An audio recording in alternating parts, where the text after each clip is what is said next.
are those of the speakers and the host, and do not necessarily reflect those of Yoakley Scott Corporation and your sports network. Yeah, I've been closer to Jesus before, so can you help me out? Oh, can you help me out? Am I on my own? Am I on my own? But can you help me out? Am I on my own? Am I on my own? But can you help me out? Can you help me out? I've been scared to look in my soul.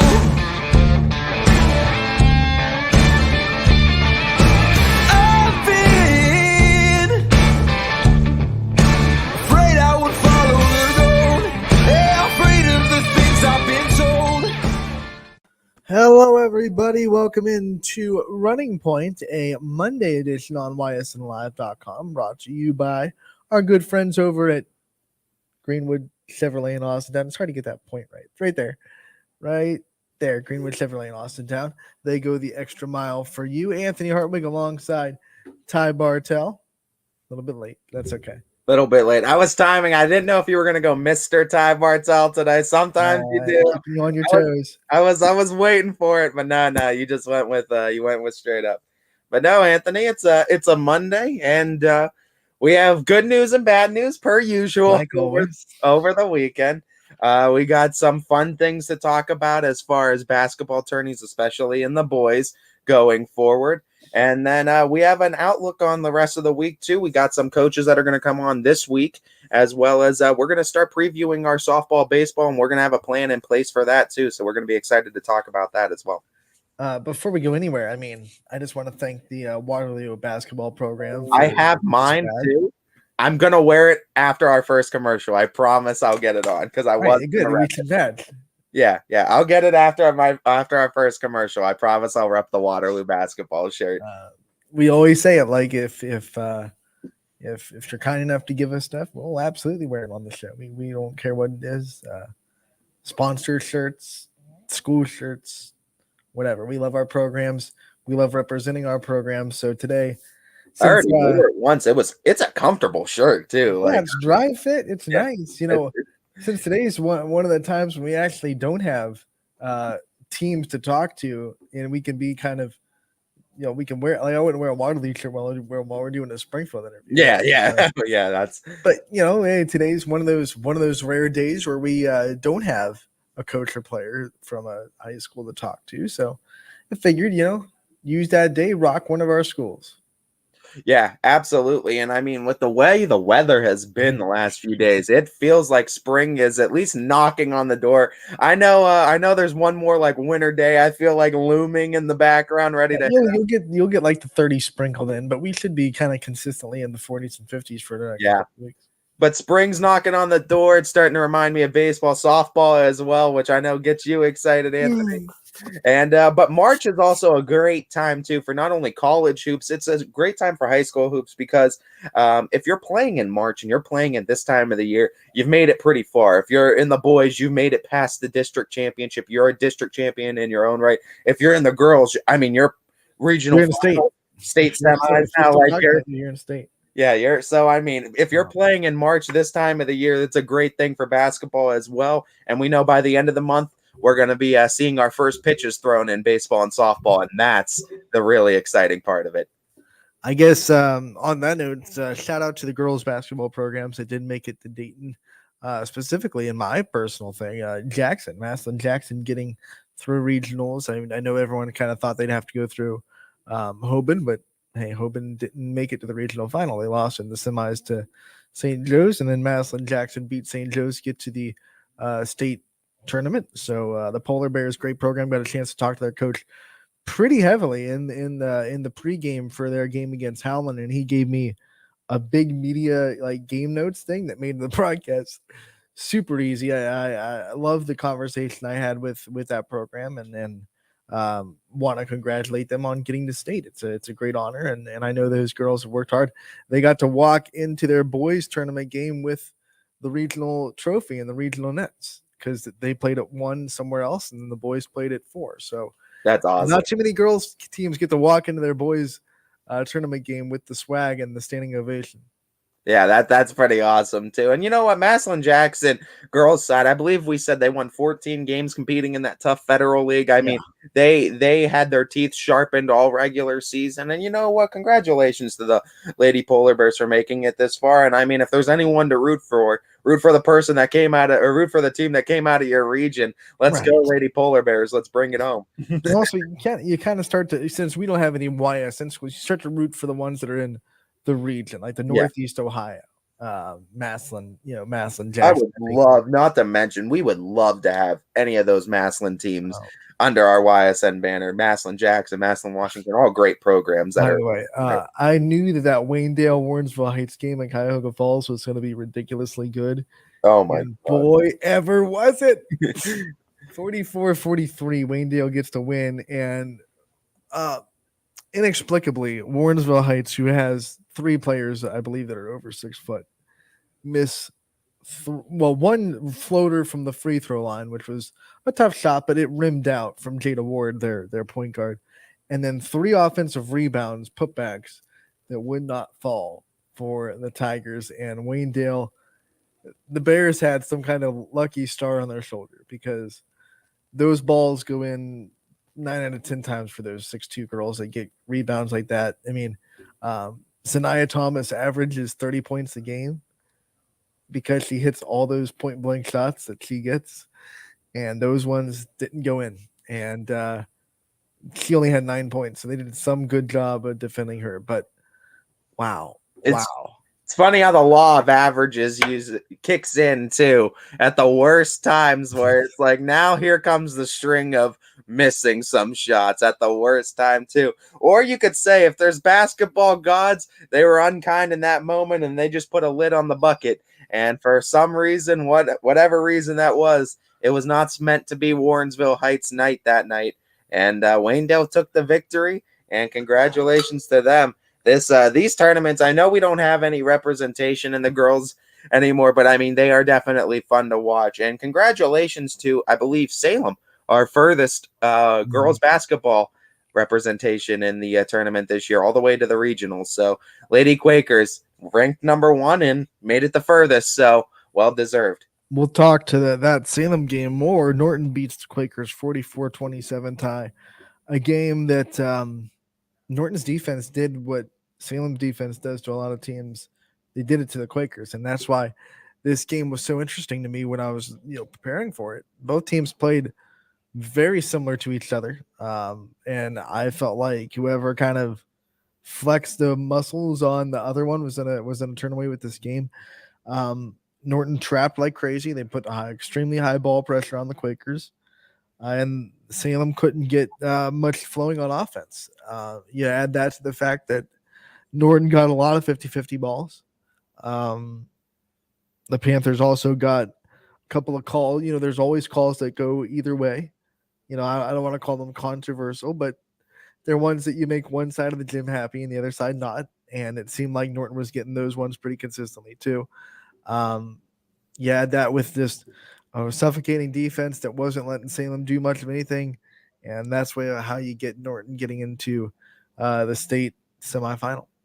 You play Legend of Zelda 2 on the Nintendo. The last boss that Link has to face is Dark Link, and it mirrors his every move. And it felt like with this game, that was exactly what it was. It was the Lady Quakers and the Dark Lady Quakers mirroring the moves of each other. This time, I mean, you got to credit Norton. They put up the better game that night. They had the better game that night, and the more shots fell their way too. And when you have those defensive grudge matches, sometimes hot hands prevail. We saw it happen with Salem and West Branch. This time it just didn't go the Lady Quakers' favor. But you know what? Still a lot to be proud of for this Lady Quakers team. I mean, they averaged the least amount of points on defense in team history this year too.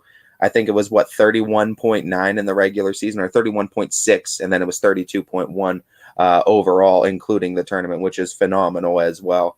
I mean, that's a phenomenal defense. They were district champions too. So, I mean, credit to Coach Hamilton and all of her kids and all of her staff too, EB from YSN as well. They had a great season with that Lady Quakers squad, and they were certainly fun to watch and listen to DJ make the calls all season long. This was a Norton team that was making their trip back to the regional finals. They lost in the regional finals last year to Napoleon in a different region. We're in the Barberton region last year, got moved. So they lost to Napoleon, who went on to win the state championship last year. And we see in a lot of sports, sometimes losing that game, getting that close to tasting success and losing it can really put a fire under you for the next season. And Salem's hoping to kind of do the same thing. You get close, you're right there. You know, despite it being 44-27, there were times in that game where it could have stayed competitive, could have gone the other way.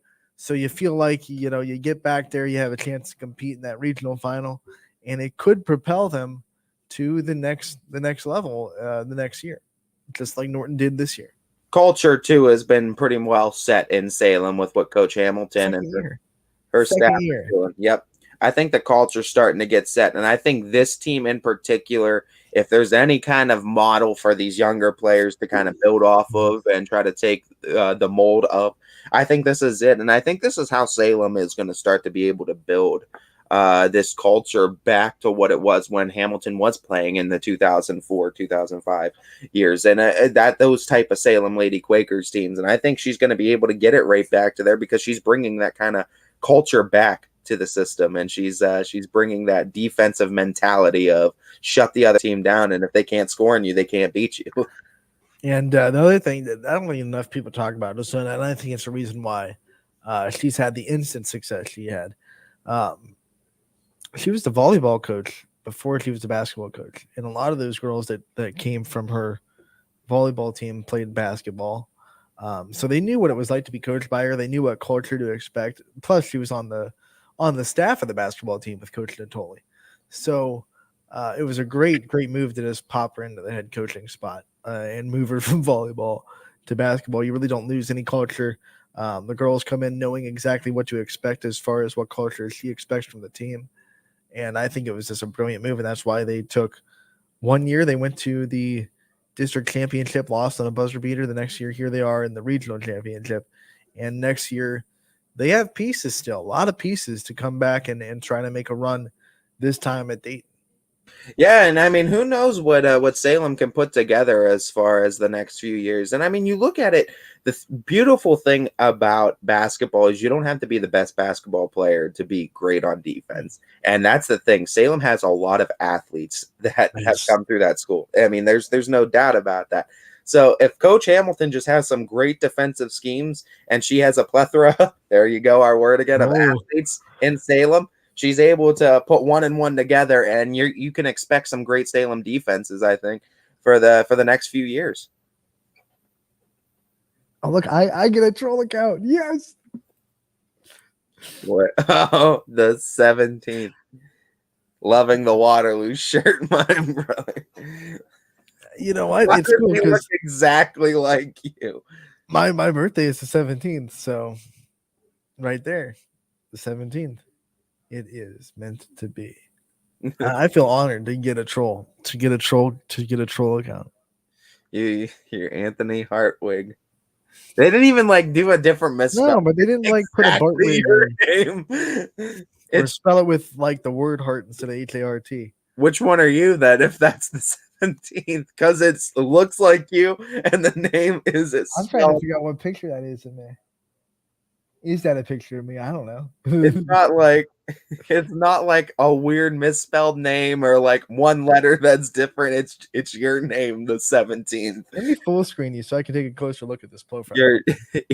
You're Anthony Hartwig, the 17th. I mean, so which one are you? Which one am I talking to? I think they just took a screenshot of one of my, because that's like me in a Chiefs hat, right? It's you in the studio, Anthony. Yeah, I think it's just like a screenshot of one of my. That's the 17th, Anthony, that took a profile picture. Unless he just really likes you. I don't know which. I got this magnetism about me. People just want to be me. So imitation is the brightest form of flattery. What can I say? You got a long lineage of Anthony Hartwigs. I know, long. There's 17 of them out there And somewhere. when I have a child, it's going to be Anthony Hartwig to 18. You were just telling me you thought you heard Hartwig on like that basketball broadcast or something the other day. Oh, yes. No. YSU was playing Green Bay, and there's a Hartwig on Green Bay's girls basketball roster. Women's basketball, I should say, for college. But I was like, wait a minute, that's not right. Then I turned it up. It was like a couple weeks ago, whatever. But then I turned it up. I was like, that's Hartwig. Awesome. But there's apparently 17 Anthony Hartwigs out there. So, I mean, I guess it's not that rare. And there's a website where you can type in your name and it'll tell you like how many people have your last name, how many people have your first name, how many people have your whole name. That's great. It was one of those days where I was super bored and I went down an internet rabbit hole. But what if they were actually doing that? They had like that factual data and they know there's 17 Anthony Hartwigs in the world. Like if they're going that deep, I don't think this person is that dedicated to it. They're that dedicated to being a Troy. And I don't think there's 90 DJ Yoakley Folkleys. 90 DJ Oakley Folkleys. You don't think 90 of them have been out there? I don't know. West Virginia's a pretty broad state. I feel like there could be some Yoakley Folkleys in there. Tyrone Ford, Barbell. See, you get Barbell. I get nothing. See, I told you, like I get they do the misspelling for me, but you get literally your name. Tyrone Corn Cob. Tyrone. I love it. Well, no one actually knows what Ty is short for. It might be Tyrone. If you have friends with me on Facebook, they know exactly. Nope, no one. Well, you don't have a Facebook. What are you talking about? It's been deleted. We move on to the next game that happened on Friday night, since we're talking about the girls. Once again, congratulations to Salem. They made it the furthest to any girls team the Ysn family did. And that kind of closes the book, sadly, on girls basketball for Ysn. Once again, we might keep an eye on Dayton and see who wins this for interest. But as far as our teams go, book is closed on girls basketball. And those girls will look ahead to track and softball and their spring activities. We'll be seeing a lot of them too when it comes to softball season. So it's going to be exciting. We'll see some of these 3-sport athletes, some 2-sport athletes. Track stars on that Salem girls basketball team. So, and I mean, we're looking to try to do something for track, I believe, too, this spring. So we'll leave our runners out of the mix. No way. Yeah. We're going to definitely look to try to remember something. Everybody, every other sport uses track as punishment. You got to run when you're not playing hard in basketball. True. Track is just, you got to run hard anyway. You just got to run. Louisville beat Howland 63-56 to move on to the regional semifinals and crown themselves district champions. They win the cat fight in Ashtabula Lakeside. That was a great game by Howland, too. I mean, they played a tough one. And I mean, we're going to get a chance to talk with Coach Siegfried tomorrow, too, on this championship. But congratulations to the Louisville program. I mean, they've looked good this entire last stretch, especially of the season, against some tough competition all the way leading up to getting Coach Siegfried number 200 in his wins. And now he's well beyond that, a few games beyond 200 now. But I mean, just looking really good are the Louisville Leopards, playing like one cohesive unit. And in this one, they had some tough competition, but they were able to pull it out there. Slim margin, but a victory for the Leopards. Congratulations, district champions. Yeah, and this is a Howland team that, remember, beat them earlier in the season by 6, and they win by 7. So they almost flipped the script on the Tigers. A difference of 1 point between these teams this season. That's insane.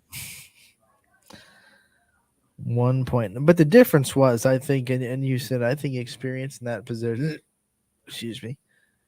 experience in that position and the ability to go out and just make plays and make those game-winning type plays down the stretch, where was the difference? Yeah, and I mean, Louisville has some decent height, too. Will Aljancic is fearless from shooting anywhere on the court or taking a shot from anywhere or driving to the hole and putting it up as well. So I mean, you look at Louisville's athletes. They have a lot of them. They have some height, and they have some guys that are fearless to take those game-winning shots and those big shots down the stretch. And combine all that together, and just a few more shots falling the Leopards' way, they were able to win the cat fight too. Because Allen had their shooters; they were having some knockdown shots too, but just a few shots just couldn't fall at the end for them, and Leopards were able to pull it off. Speaking of Will Jancic, he wins. This is just reported by Tom Siegfried about 20 minutes ago. He is first team District 4, all first team, and player of the year in District 4.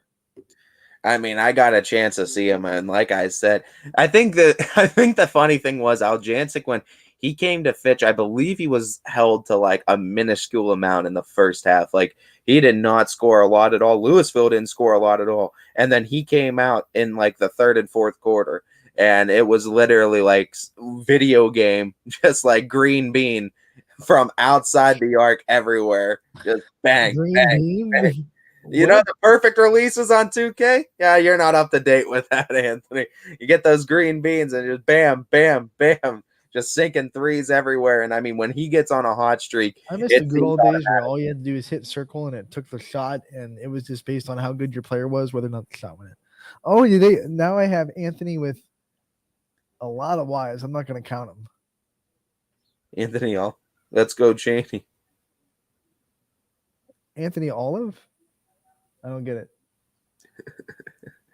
With a lot of Y's. That's a ridiculous amount of Y's. Nah, you got to get more creative than that, bud. We'll get there with Cheney. Not impressed. Not impressed with the name. Very impressed with Cheney. Not impressed with the name. But no, I mean, just talking Louisville, that program gets a district championship. Tom Siegfried gets a district championship, and onto the regionals now for the Leopards. Yeah, some other ones. Hayden Nigro becomes first team District 4 as well for Louisville, since I'm on Coach Siegfried's Twitter and he's releasing these. So congratulations to both of those players for getting all first team. There's going to be some interesting matchups too for this. And as far as Louisville, Braden Gross gets honorable mention as well as far as Louisville boys basketball. And I just wanted to double check real quickly where we're looking at here.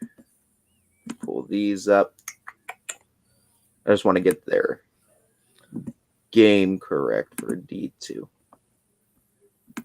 Because I know the times start getting a little bit wonky once we get into these tournaments. So let's look at where. So Louisville is playing Cleveland Glenville on the 10th at 8 p.m. So they're going to be playing Thursday at 8 p.m. versus Cleveland Glenville. And that one, I believe, is matched up with if Cheney wins and if Louisville wins, then it would be an all-wireless and regional final. Canton Memorial Civic Center is where they will be playing on the 10th at 8 p.m. And it's going to be against Glenville. So, I mean, it's going to be an interesting matchup. Let's see if the Leopards can book their ticket to a regional final, and we can get an or I should say, regional final. I don't know what I was thinking. And we could get an all YSN regional final, and that would be awesome too. And that 10th is a Thursday at 8 o'clock. So might be a late night in Canton, but it might be worth it. Of course, we'll talk about this game a little bit more in depth tomorrow once we have Coach Siegfried on too, and that should be fun to talk with that game about with him. Yeah, and what intrigues me about it is the fact that I don't know if Louisville was maybe like the top pick coming into this district to win it. Doesn't matter though, you know. I feel like it validates the schedule they put together.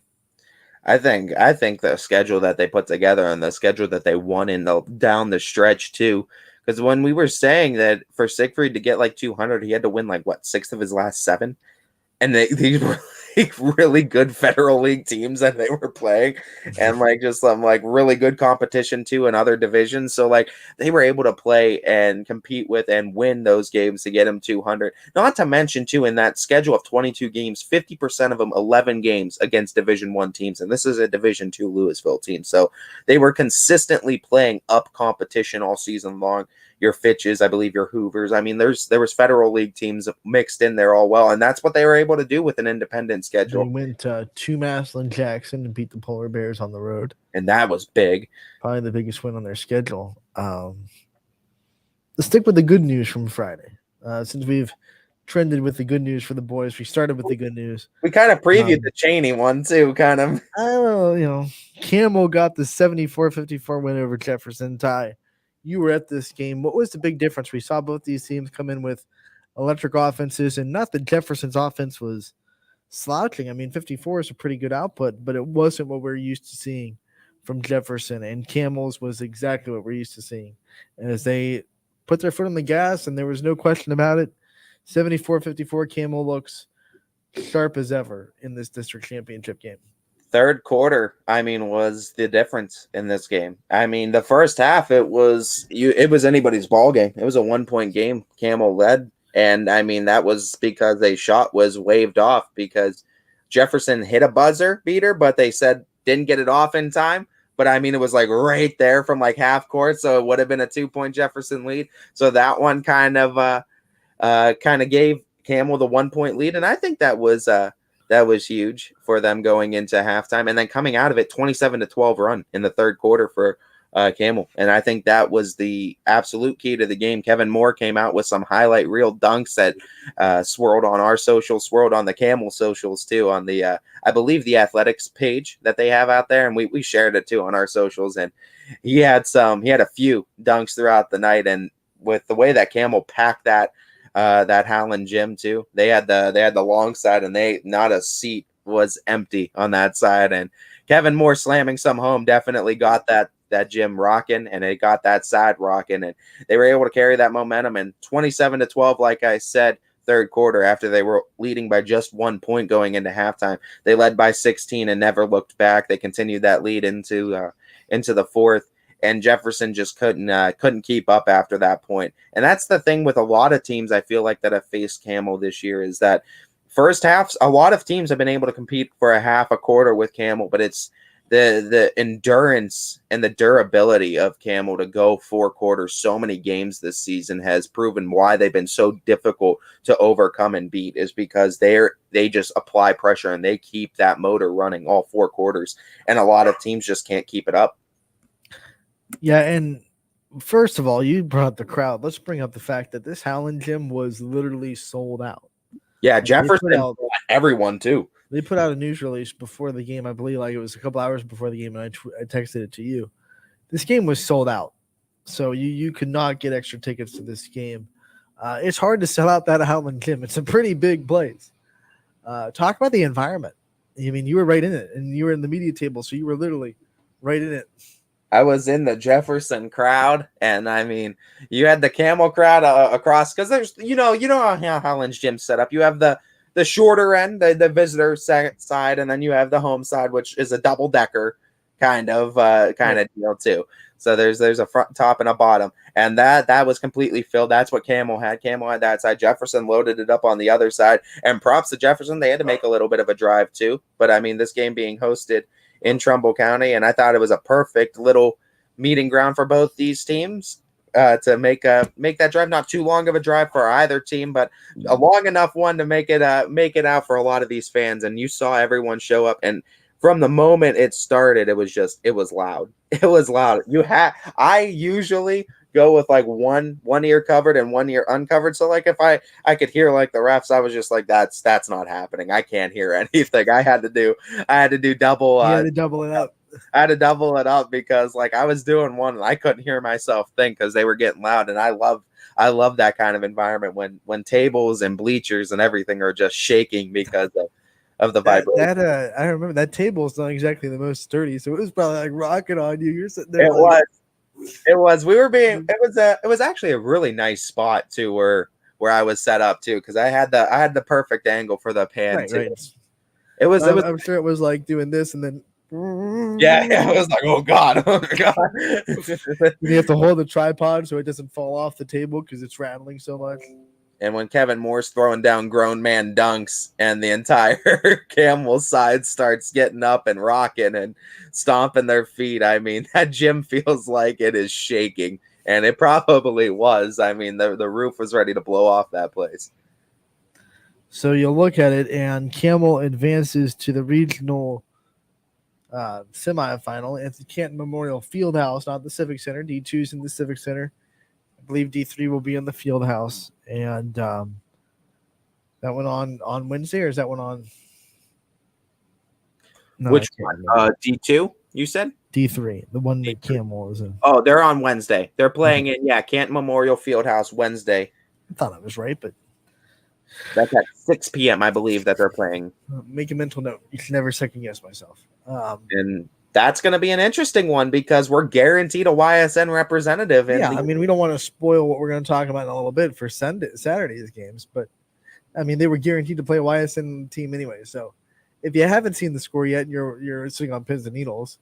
One, you weren't following YSN. Shame on you. And two, yeah, per shame. But we won't spoil it. We'll keep going on Friday's games, and now we get to the bad news, and it is Matthews with an overtime buzzer beater to beat Warren JFK 61-59, and they knock out the Eagles in this district championship game. Move on. Yeah, everyone knew this was going to be a great game. Matthews, a lot of talent, and boy, was it ever living up to the hype. Goes into overtime. Matthews hits a buzzer beater. Anybody's game at this point. And you know what? JFK looked like an unstoppable force at some points in this game too. And Matthews, credit them. I feel like Matthews needed a game like this in the tournament to get their teeth sharpened. I mean, obviously not a YSN school, but you kind of root for Matthews now to go far now that they were able to get past JFK. But JFK put out a great game plan. And you know what? Credit Matthews for adjusting to it and able to survive through it, if you will. And I mean, in that case too, when you're talking about having that last shot, having the ice in your veins to be able to look at that winding down buzzer in overtime, you're down by one. So it's a case of win or go home with a shot too. It's not a win or tie, or it's not a tie game where it's like a win or it's overtime. This is everything on the line, and to be able to step up, make that shot, knock it down, and send your team to the next round. It's the beauty of basketball is sometimes you have the whole game, all the work of everyone that's came into that game pretty much in your hands too for the that. The interesting thing about this game, Ty, is you could argue that both teams had a reasonable reason to feel like the underdogs going into the game. Because JFK on paper was the underdog. I mean, 24-1, Matthews on the other side, everyone electric offense. On paper, you'll look at Matthews and you say, oh, they're the favorites in this game. But mentally and program-wise and the things that JFK has done in Division IV in almost every sport, throughout the last year and a half. We're going to continue to do. I feel like Matthews probably felt like a little bit of an underdog too. I think Matthews was going into this game pretty much, and I think it was the mentality they had to. They knew this was two gladiators going at. They weren't looking at records. They could have pretty much said to themselves, this is also a 24-1 JFK team is how we have to look at it. With the schedule that they've played, competed if JFK played our schedule, they'd be 24-1 too. Yeah. So it's like you look at it and you realize that these are just two titans that are going to go up against each other, and you need to just be prepared. And I think that's what you have to you're preaching if you were Matthews going into this game, that this is not going to be an easy game. Seedings mean nothing in this. Records mean nothing in this. This is a JFK team that was in regionals last year, so they know how to get to this next point. We have a tall task in front of us. We have sighting from E.J. Yoakley-Folkley, the 90th. Yep. First ever district title by E.J. Yoakley-Folkley. The 90th is per E.J. Yoakley-Folkley, the 90th, I should say. Per. You think it's a good source? I don't know if it's a good source. That's why I said per DJ Oakley-Folkley, the 90th. I don't know if I trust the source or not. I don't know for sure if that was Matthews. I mean, it very well could have been. It very well could have been. So that's a shaky perspective. I don't know. It could have been though. Could have been. I don't trust too much that's happening on these YouTube comments that come through because they can be this. You know what's really weird? Like if you go to our YouTube channel and watch the show backlog, that these comments aren't there anymore. They're just gone. They're gone. Like I've looked because I wanted to, back when Bailey Zeitler commented, I wanted to go back and look at it and like take a screenshot or whatever, but it was gone. Like gone. So I had to screenshot our show and send it out to Georgia Tech, and then of course Georgia Tech softball coach actually retweeted it. Like that was hilarious. Like, oh, cool! Here we go. So that was fun, but yeah, the comments disappear. Oh, that's some shady work. Some shady stuff going on there. We move on to the last game on Friday night, and it's more bad news, unfortunately, for our YSN teams. St. Thomas Aquinas, they beat Lowville 47-37. Great defensive matchup, and St. Thomas Aquinas' height that we talked about so much ended up being too much for the Rockets to overcome on offense. Yeah, and honestly, congratulations to the Knights. They had, like we said, the height, and they were a tough team to overcome. But you know what, Lowville, honest to God, I don't think this is the last we'll see of them. They're bringing back pretty much all their Lucente, Balone, Bonovsky. I believe all three of them are coming back next year. So getting those three back, I think it's going to be huge for that basketball team, and I think they're going to have something to say going into next year. I think so. Because I mean, you look at it, and the culture's there. The pieces are almost all going to be back. You look at the landscape of their MVAC league, and you look at it and you say, well, Springfield's losing an awful lot, right? Like everyone in the MVAC is going to be celebrating when that graduation class graduates. So Lowville has a chance not just to win a district next year, but they're going to be right up there with the top of the MVAC Scarlet Tier, conversation too. I think so as well. I mean, Springfield's always going to compete, I feel like. I mean, that's just the nature of that school. But, I mean, you look at the MVAC Scarlet Tier and what Lowville is going to be bringing back, I think they're going to definitely be favorites going into that next year. And it's going to be a lot of these guys' senior years, too. A lot of these scoring leaders for them senior years. Yeah, I don't know if this is actually Joe. I doubt it is. I don't think it is, Joe. Identity theft is not funny. That one's not even like Joe Roth the third. It's just Joe Roth. I'm starting to question everything. Where are these comments sourced from? We're gonna have to put the advisory warning. Yeah, advisory on our comments now. Move on to Saturday, and it was Cheney getting the overtime win over Poland, 67-58. Man, Poland worked so hard to get this game into overtime. They came back from being down, and they scratched, they clawed, they muscled their way into this game. But at the end of the day, they just ran out of gas in overtime. You watched that overtime, and Cheney had more in the tank, and they flexed a little bit, and they ended up running away with overtime. I believe it was 55-55 at the end of regulation. So Cheney won overtime, 12-3. Which is just a sign of running out of gas a little bit. Yeah, and I think that was huge for Poland to even battle back. And I mean, it showed a lot of the Bulldogs, I think, and a lot of the younger players too in that program that, okay, I know we've been to this stage with Cheney before, but I think that was probably hands down the best game that Poland has put up against this Cheney Cowboy team. I mean, what did Coach Fender say? He said, they're competitors. They're straight up competitors, and I think they proved that on Saturday. Yeah, absolutely. And I think Cheney no doubt respects Poland, and they realize Poland as a threat going into these games every year, because you have to. Every time you see this team, I mean, they're running through that other side of the district to match up with you. It seems like every single year. So Poland wants to try to overcome Cheney.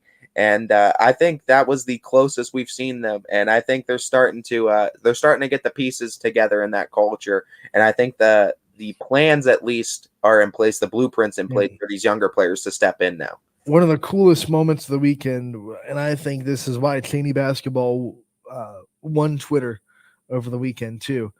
They sent messages, they sent like public message. Everyone could see messages to the Poland seniors, just congratulating them on a hard-fought game and how much they represented Poland so well and how great it was to compete against them. It's like, how many coaches are going out of their way to not just say that on the floor, but then go and publicly kind of put that out there so everyone can see it and everyone can see like your respect of these kids in this program.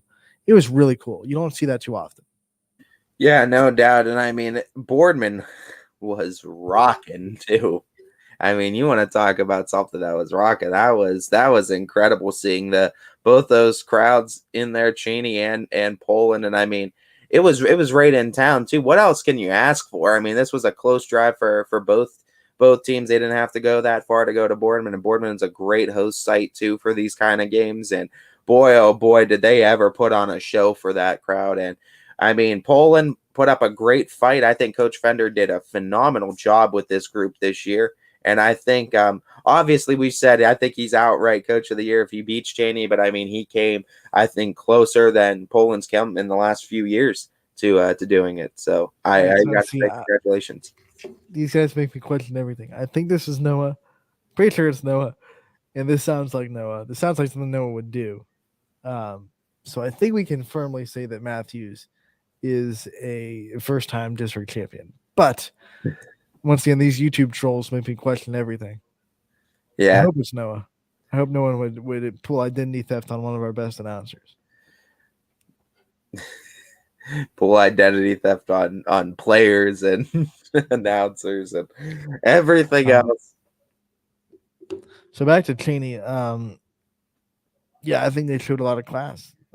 And back to Fender too, like you said, I think, in my opinion, Coach of the Year. He's had certainly a phenomenal year with Poland too, getting them all the way back to this point too, and coming so close too. But yeah, you felt like if it was the Bulldogs game to win, it was going to happen in that fourth quarter. I know a lot of people are going to say like Canarino, and saying that Fender is, in my opinion, Coach of the Year is not like a front to the other coaches that are very well deserving of it. It's just, in my opinion, when you look at what Poland had to go through with adversity and injuries and everything they had to fight through to get to this point, it's all coaching, in my opinion. You got it's all culture and a lot of coaching went into getting these kids to where they're at. Not saying it didn't for Camel or the other teams that are still alive, but you'll look at like Camel didn't have to deal with any injuries this year, really. Yeah, I mean they pretty much had a pretty good roster too. They were all healthy and they had a good roster, and it was kind of like the window was there. You look at Cheney, obviously.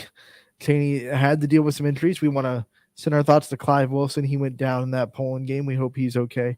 He was unable to finish that one. We hope it was nothing serious and he'll be able to play in the regional semis. But I just, that's my opinion. That's yeah, on Running Point. You get my opinion. Deal with it. You have to deal with Anthony's opinion, he said. But looking at some of these coaches this year, there's a lot of great candidates too. And I mean, we've kind of talked about it too. You can go down a list of all the coaches that can be well deserving of Coach of the Year on boys and girls side and what they've done. I think Fender's definitely a solid choice too on the boys' side for what he was able to do and battle through. And we've talked about these coaches before. But what Fender did, with all the injuries and battling in a tough NE8 and a tough non-conference schedule, getting his team right back to this point too, I think it was huge to continue that culture in Poland of saying that just because we change coaches doesn't mean we're changing culture. It's going to stay on point. We're going to get back to this point where we were. And I think that's huge that Fender was able to do so, to not only keep the confidence, but continue to build the confidence that not only the students, but the community has in that program. Someone else that might throw their hat in the ring in there is Kerry Palermo. The Mooney Cardinals get the win 38-31 over Springfield. And if you thought this defense was good in their performance in the district semifinals, then man, you're blown away at this defensive performance here in the championship game. holding this Tigers team down to 31 points, something that's really hard to do. I mean, and this was a game that I was telling a lot of people too, that especially, and this was back at Howland's game on Wednesday because they played the next day, and they were asking me about it. And I said I wouldn't be surprised if Mooney wins at this point. And they all looked at me like I was crazy. And this is I didn't see him winning like this. I didn't see. I thought no. They win. They're gonna have a shooting day, and they're gonna outshoot Springfield. I did not see them holding the Tigers to 31 points. Yeah, that one is a cause for concern for Camel and other reasons too. But with the way that they beat him, I didn't expect necessarily. But I said I wouldn't be surprised if Mooney wins this, just because, and this is not a knock on Springfield, because Mooney's schedule was tougher. Outright, I think so. They played a tougher schedule. They played tougher competition throughout the year. It was a D3 team that was playing D1, D2 teams consistently the entire year. And they also, in their conference, they have to play teams like Ursuline and Cheney twice. And it's a small conference, so it's very open for other out-of-conference games too. So they're able to basically schedule independently outside of 6 games that they're tied to in the year, with East being the one that they were pretty much able to kind of guarantee 2 victories. But hey, East was even competitive in sometimes. What do you think, Ty? You buying it? See, I don't. If it's real, then yeah, that's awesome, and we love you, Joe. But I'm sorry, these YouTube people have just completely made me. It might be. I don't know. The way it's typed out, I don't know if that's necessarily the way Joe would move. People won't talk. I am the real Joe Roth. Like, use it Facebook from now on. Yeah, use Facebook, Joe. I think that'll be better. I feel like I've seen his Facebook one though pop up on here. No, every time I've seen it, it's had the little YouTube thing in there. Has it been YouTube? I don't know if I've seen it on Facebook or not. I could be wrong. I felt like I have. It's funny because it makes you feel like it's all the same person, because there's never 2 comments from 2 different ones at the same time. It's always it's always like bam, bam, bam, and then one will come up too. Like, here's a spurt of Joe Roth, but we've never seen Joe Roth and then followed right up by another one. We got a super fan though, because if there's one person that's tuning in, just changing things the whole 2-hour show. I mean, they've had to make like 9 YouTube accounts and just spam it. Just change the name as much as he can. I wonder if there's like a limit that YouTube puts, like you can't change your name more than like 10 times in a week. You can't just keep changing your YouTube They name. get around it by just using like fake email addresses for all these Google accounts. Which, I mean, if this is a one person job, this is huge. This is huge that one person's going in 2 hours daily too for like weeks. We've been having some support. They're along with the ride for us. They're diehards, Anthony.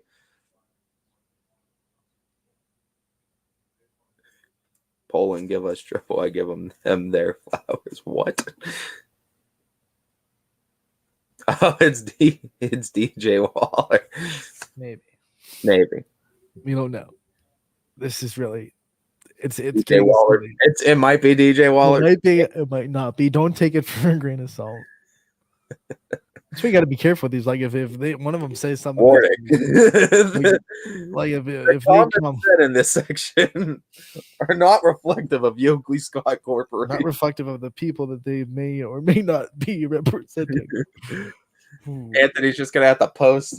We're gonna have to take a screenshot of our advisory, but that we play at the beginning of the show and just leave it up for like 10 seconds every like 20 minutes for the comment section. We don't know real people. We don't know if these are the actual people. We have some comment trolls, because if you actually look, and I love we're deep diving into this too. Like, if you actually look, we talked about like how deep are they going? Like, if this is like because we don't know like which ones are the trolls and which ones are. Well, we could obviously. They're all from YouTube, like. We can identify obviously like troll accounts, but the funny thing is, it's like if these Joe Roths, these Coach Ricks, the Noah Ricks accounts they are going to, and absurdly deep amount of depth to go in and make sure like Noah Ricks sounds like Noah Ricks in the way he types. Like they're going an insanely deep way to make sure that it reflects. It's easy to see. I could just text Noah and be like, "Did you comment on Running Point today?" He's like, no. No. There you go. Nah, man. Okay, Troll. that was him. Troll. I can text That's Joe Joe. and Mark Roth right now. Are you commenting on Running Point? No, that's Joe. Gone. Joe, I should text Joe. Just be like, "Are you on?" Well, that's not Joe. I don't have DJ Waller's number, else I could confirm him too. Back to Mooney real quick. The hero wasn't Rocco Turner. It wasn't Mick Hergenrother. It's Ashton O'Brien coming out of nowhere and really putting this team offensively on his back, leading the team in scoring.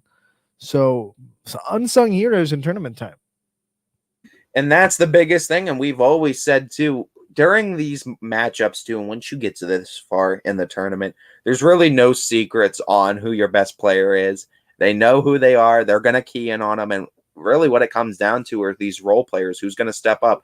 Who's going to be the big one that steps up on defense? Who's going to grab those extra rebounds that turn the rebounding numbers into your favor? Who's going to make those extra shots and have the courage, I guess, if you will, to take those shots down the stretch and be fearless and be aggressive in that fourth quarter to take those shots and get your team up.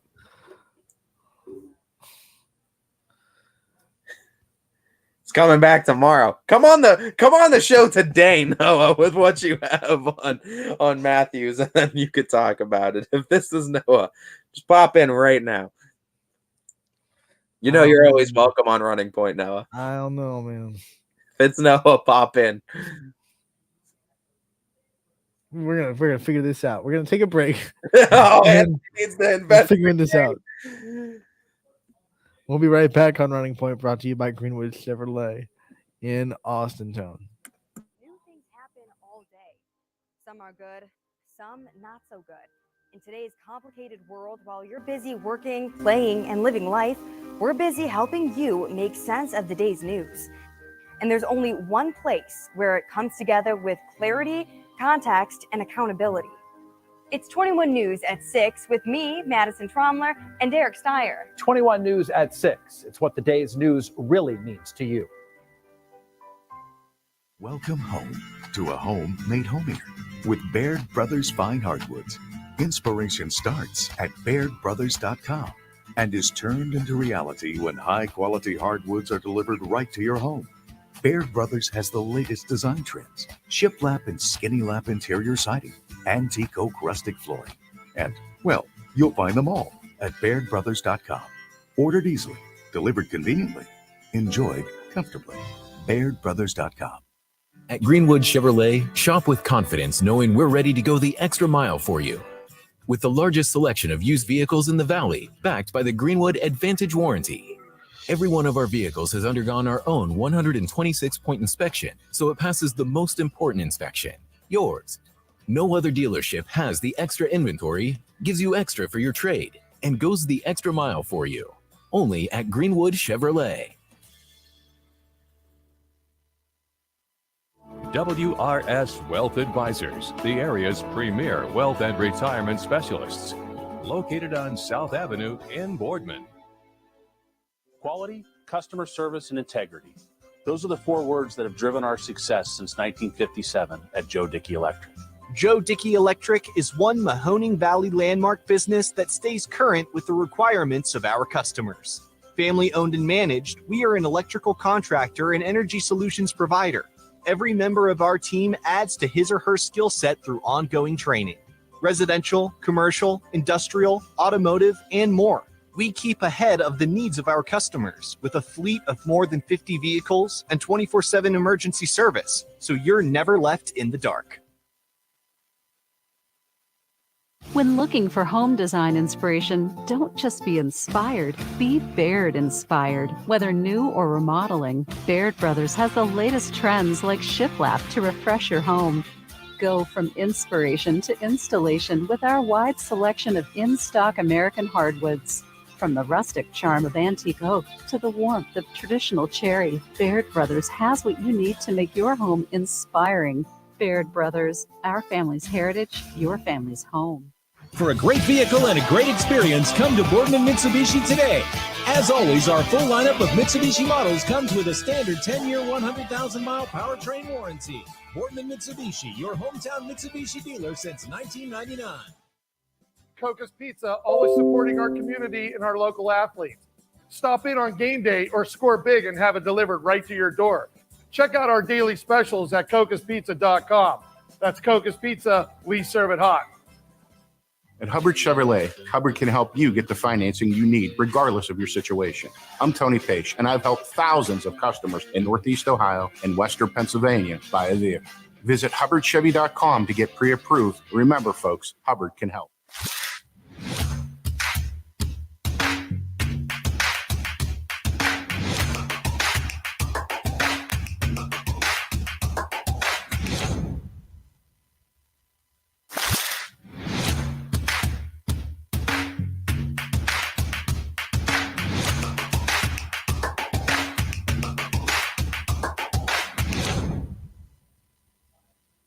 You're not waiting to see what the world has in store for you. It's more about what you have in store for the world. All you need is the opportunity. All you need are the resources of a large university and the advantages of a personalized academic setting. If you can experience new worlds in the arts and sciences, business, and education, and make them your own. We are where you shape your future. We are Youngstown State University, and proud.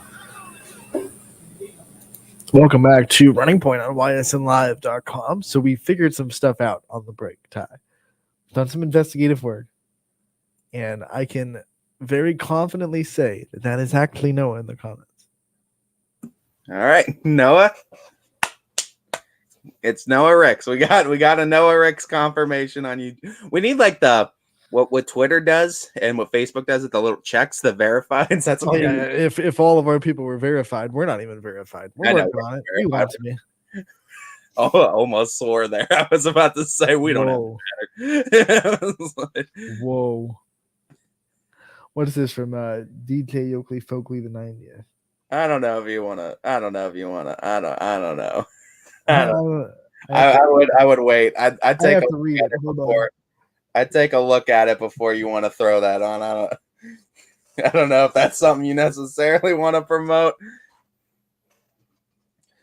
But anyways, what were we talking about before the break? We were talking about Poland and Cheney and pretty much how this is going to line up now, where Cheney has to go up against the team that knocked Struthers out of this point a year ago. And it's what you like to call it St. Vincent, St. LeBron. Show off your shirt.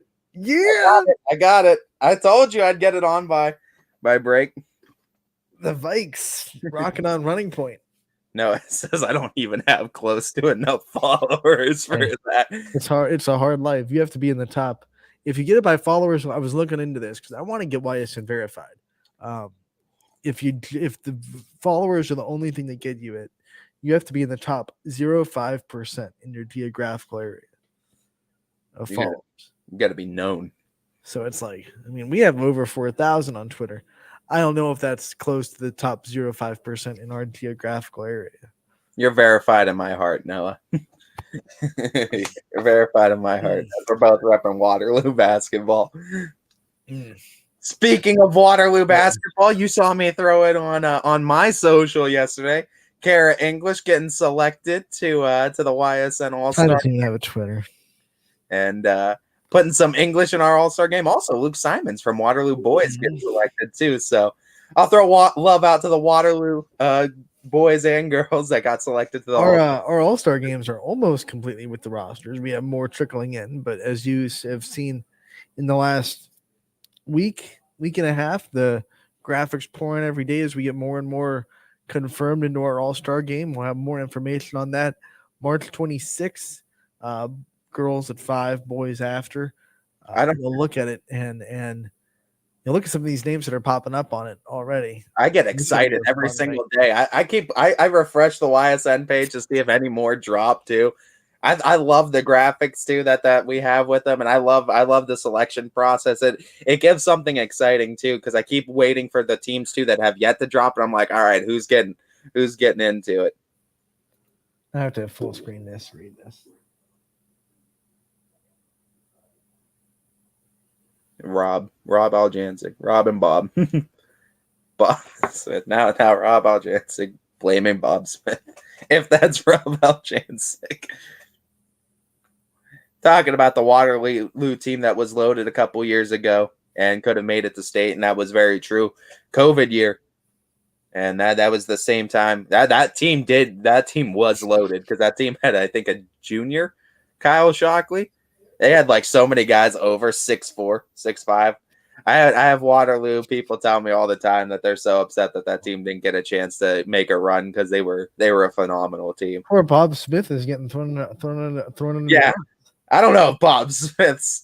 Do you think Bob's that creative to come up with all these accounts? I don't even know if Bob knows half these people. Really cool story, Ty, that I became aware of over the weekend as we talk more Louisville basketball, and Tyler Bolden gets on the all-district team for District 4. Excuse me. Did you know that Tyler's dad, Bob Bolden, not Bob Smith, is the head coach of the Ohio Bobcats women's basketball team?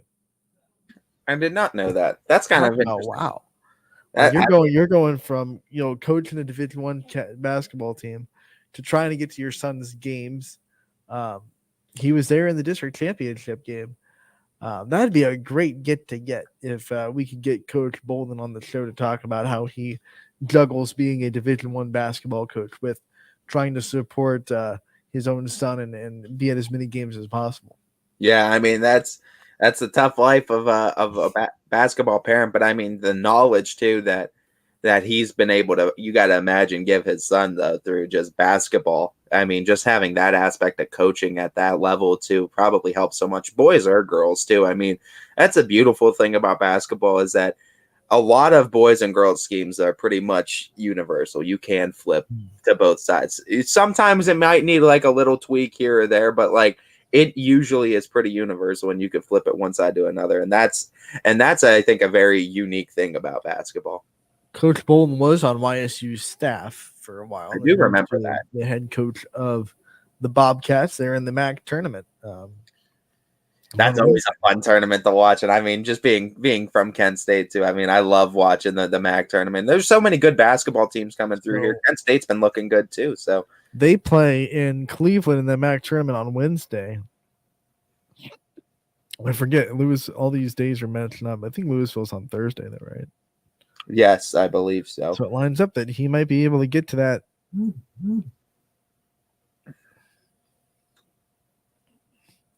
Let's see. Louisville would play Thursday at 8:00 at the Civic Center? No, the Memorial Fieldhouse for Division II. Right? Fieldhouse for D2. Which game are you Civic talking? Center for D2. Yeah, Civic Center. Civic Center. Obviously he wants to win that first round tournament game in the MAC, which would probably make him unavailable for the game in Canton. But if things work out, he could be at that Canton's Civic Center supporting his son in the regional semifinals. You never know. You never know what could happen too, and that's the thing with basketball. And I mean, speaking of the college basketball realm, and just speaking of Kent State, I do believe when we talked with. Why are we speaking of Kent State? I know they're in the MAC, but we never brought them up. No, I'm speaking. You're trying to fit in your school. I'm fitting in my school for an important reason. Hold on. Because when we talked with Coach Hahn and we talked with Brian Viverica with the Wheelchair Falcons, right. I believe there was something hosted at Kent State this month. Their state tournament. That's what it was. Yes, it's going to be hosted this month at Kent State too. So I mean, just trying to bring that up too is what I was trying to. Yeah, we just trying to. Speaking of YSU.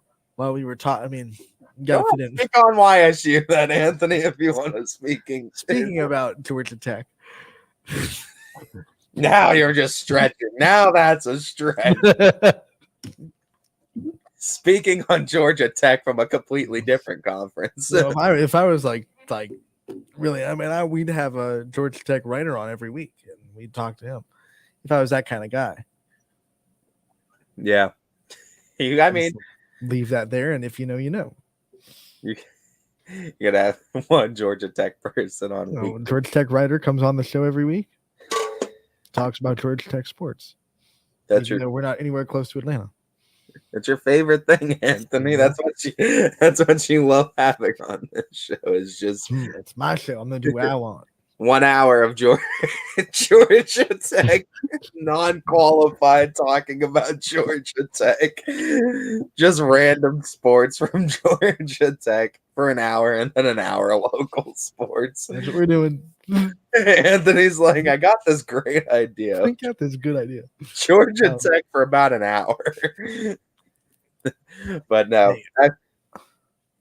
YSU baseball had a very good job. You were right on what I was going to say. Speaking on YSU, I wanted to bring up the baseball team. Baseball team had a very exciting series finale on Sunday. Andre Good with the go-ahead home run in the top of the ninth to put the Penguins ahead 3-2 and keep them ahead 3-2 as the Penguins avoid the sweep and get a win in Texas. Yeah, and I mean that was a good win for them too to pick up here in that last game of the series. And I mean Richie's doing a great job too in coverage of YSU as he does. Be there this weekend, but he has been doing a great job. Yeah, as we want to shout out, Richie does a great job too, as he brings a lot of YSU games on the network for us too, and we love having that partnership with YSU baseball and being able to broadcast as many games on YSN Live as we can. The series at UTRGV. Say that 10 times fast. Why is like some of these universities with like their acronyms or their abbreviations? I think it's University of Texas, Rio Grande and Rio Grande Valley or something like that. No, Rio Grande Valley, something like that. Yeah. How about the IUPUI? It's the Indiana University of Purdue. It's just like it's like why are we making it this long? And then you just have some college in Texas. Just Texas. See, my question is UT Rio Grande Valley, which is I was right. Is that just a branch of UT Austin? Like Kent State Salem? Maybe. I mean, how does that fit in the whole grand scheme of things too? You just have branches that have teams that have. So there's branches of schools, but all the branches and the main school all have teams. But the main school competes in a different conference, or not a conference. Well, a different conference, yeah, I guess, than the other branches. But do the branches, they just play in a lower division than I would assume, if they have a sports team. Because I don't know, I don't think every Kent branch has a sports team, do they? No. Because I know like Tuscarawas has a basketball. Like the bigger universities have branches that are big enough to have sports teams. Yeah. All the Penn State branches have their own sports, like Penn State Beaver and Penn State Shenango and all the other ones that I can't name off the top of my head. Yeah. So if it's big enough to support, because I was going to say, I know Tuscarawas has a basketball team, but I don't know like what all the branches of Kent that have like the sports teams. And like you said, I guess it's just all if you can support a sports team. We got off track, but YSU with a big win, 3-2. You look at their box score real quick. I think that's actually,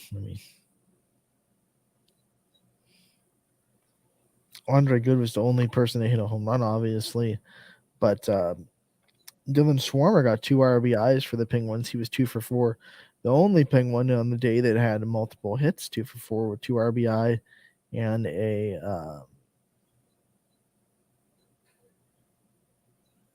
two hits, 2 RBI. Sorry, didn't score a run, but 2 for 4. Good day for him. And you look at the Penguins, they will go to New Orleans on Friday for a 4-game series in New Orleans. Down by the bayou. Where you have to say go with GEAUX. Gotta go down by the bayou, Anthony. You gotta. Hopefully, we could see some YSU wins coming out of Louisiana, and before they come back up to here too. When is the next time that YSU comes to Youngstown? Oh, geez. Let me pull up their schedule, Mr. Asking a bunch of questions. I'm curious when we can catch our next YSU game at home too. When Next, they haven't had one yet. Yeah. Next. Well, that's what I'm saying. The next one First. first. When's their home opener? I know they usually play, well, because obviously the snow, they usually play away in the southern states for the first few. Let's see. Well, actually, Wednesday they're at Pittsburgh, so that's not at YSU, but it's right, 45 minutes to the. Yeah, that's not too far of a drive if you want to catch them. Their home opener looks like it is all the way in April 6th against Pitt. Oh wow! So we got some time before we're their first month. Their first 2 Horizon League series are both on the road. So they're at Purdue Fort Wayne on the 18th through the 20th, and then they have a couple of non-conference games against Power 5 schools. So they have they're at Penn State, they're at West Virginia, they're at Michigan State, and they have next Horizon League game is the 1st to the 3rd. It's at Oakland. Then they're at Ohio State on the 5th, and then they're home against Pittsburgh on the 6th. Why do they hold off almost a whole other month to play at YSU? What's colder about YSU than Pitt? They have their first Horizon League home series April 8th through the 10th against Northern Kentucky. I gotta just figure it's more or less just getting the facilities ready though for YSU too, because we have gotten slammed with some snow recently. So it's like you'll play for the Horizon League. They play every team 5 times, so they'll play 3 on the road, 2 at home, and then vice versa.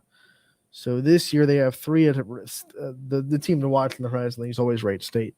They have 3 at Wright State, 2 at home against the Raiders. So those will be the big games to really watch and see if YSU can compete with the team that has been having a stranglehold of the Horizon League for a couple of years.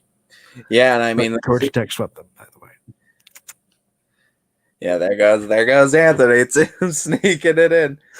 We're in Texas A&M. We're in a Texas A&M hat.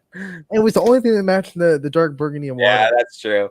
I was gonna say I didn't know where you got. I didn't see the A&M logo for a while. I got Texas A&M on, but it does match almost perfectly. It was this or South Range, and I was like, I'm not doing that. South Range and Waterloo. You're like, I was rooting for both teams in that sectional final. We did not root. I was not rooting for any team. I was rooting for a good game, a healthy game. That was a good game too. But no, YSU that should be fun too. Those Wright State games too, and those 2 at home are always going to be a lot of attention swirling around those ones, because if YSU's in any sort of thick of it, usually Wright State is going to be, and those might be crucial games too for Horizon League standings down the stretch. Oh, yeah, they always are. I mean, what's the old saying? To be the best, you got to beat the best, right? Those are going to be 2 games that I expect to see some crowds at. I mean, you're not going to win the Horizon League unless you beat Wright State. So it's that simple right now. It's always fun watching college baseball too when they all have to play each other. I mean, you look at the good thing is the Wright State doesn't pop up until you've already played Purdue Fort Wayne, you've already played Oakland, you've already played Northern Kentucky, you've had a couple of games against Penn State, a game against Ohio State, 3 against Milwaukee, 2 more against Oakland, 2 more against Milwaukee. You're going to be battle tested and know exactly what your strengths and weaknesses as a team are before you even touch Wright State. Yeah, and I mean, That's going to be huge for them too, playing those big schools too, those Penn States, those Ohio States of the world. How they fare in that kind of competition is going to be. A lot of YSN talent's going to be in that Ohio State YSU matchup. I'm just kind of surprised that they don't, because I know maybe it is because I know Kent State, the main campus usually has a solid baseball team. It's just I was just surprised not to see, because usually you would think YSU would try to schedule Kent State if they could out of They actually don't have any MAC teams on the schedule for and that's kind of, I mean, that they might have replaced them with tougher competition. Replaced them with Ohio State, Pitt, Penn State, West Virginia, Michigan State. They're going heavy Power 5 this year. It wasn't unnormal or unnatural, I should say, or unusual to see in years before that Horizon League schedule with a MAC too, because I mean they're closer together, and I mean, there's a lot of teams that they play each other, and the MAC schedules the Horizon League a lot too, vice versa. Not this year. Yeah, no, not this. Not for YSU.